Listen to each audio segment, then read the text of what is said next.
Hello, Anita. How are you? Hey Bob, I'm good. How are you? Good. I have a few questions.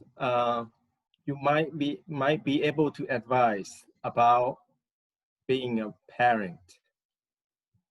My first question is, can you tell me about an activity you found successful that would you like to share with other parents? Sure. Oh my gosh, lately it's been really busy trying to keep, kids busy in these days. Um, and so it's great to share all these ideas. And I hope that an idea I have is going to be helpful to other people. One of the things my son really loved doing is called hammering. And basically, it's with golf tees and these little hammers. And I mean, especially when he was younger, he was at it for like an hour, and so was his friends. I can hmm see that. How do you set it up?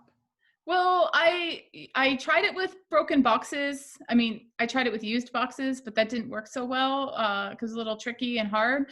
So I found it actually was easier to just use like old styrofoam, that would come in my deliveries in the mail, Eh, or sometimes I get those foam blocks from the dollar store or the craft store, for like the artificial flowers that you can stick in the foam. Oh yeah, yeah, Yeah. yeah. So, but what I do though is I do put a plastic tablecloth down on the ground though, so that it kind of catches because when they start hammering those golf tees in, the little styrofoam pieces get like everywhere. So having a cloth down is easier to scoop it all up. Well, so how did your son engage with this activity with the hammer?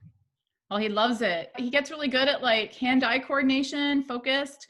He would, if I put down like 20 golf tees, all of them would be in within 5 or 10 minutes. So I found that when I wanted him to do a longer stint with it, I had to give like a whole bag of golf tees. And then that way he would be at it for a while. Gave me time to focus on like dishes or cooking and things like that. So it sounds like he doesn't really need your help and he can entertain himself with the hammer and golf tees. Yeah, it's a great independent activity because, I just had to set him up and get started. I didn't do it when he would put things in his mouth. I waited till he was a little bit older because, the golf tees are kind of small. But then as soon as I knew he was past that stage, it was like awesome because then he could do it. And I don't put it out all the time. I kind of once in a while bring it out as like a surprise. Yeah, And, then it's like new again. I see. So the last thing I'd like to ask you is there any tips you have or how to prevent or avoid behavior issues?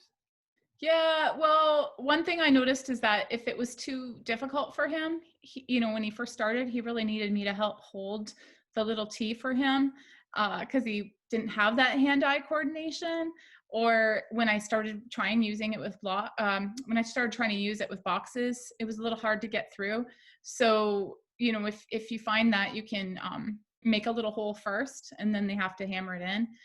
And the other thing that I found really helpful is sometimes with the green foam from the Dollar Tree, like those things, it's kind of gross when it breaks up. So I found that like wrapping it in burlap, either tying it or gluing it with some burlap helped because then that way it kind of kept the mess contained. But there really wasn't any behavior problems because he was so focused. The behavior problem was when he was all done, if he couldn't get them back out to put them back in. So, oh, and another trick is you could do a pumpkin. You could use a pumpkin with this too, especially if it's Yes. like after Halloween and it's jack-o'-lantern, like, and what do you do with your carved pumpkin? So, and that is hard for them to pull the pieces back out, but it's like jack-o'-lantern with hair. It's a lot of fun.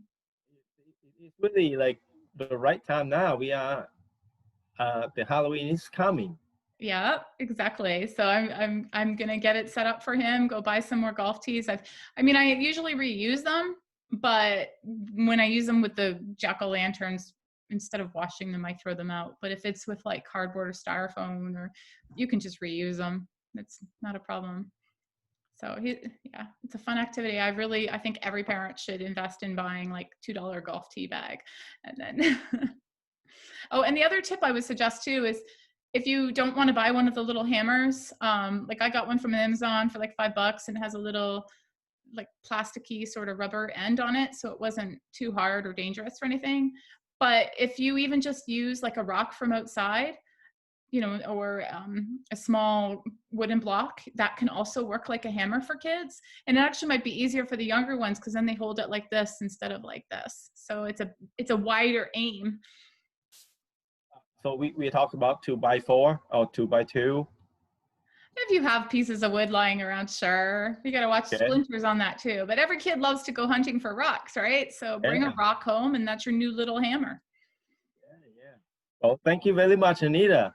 Thanks. Well, I am excited to share this, and I hope it's helpful for parents. Thanks for asking.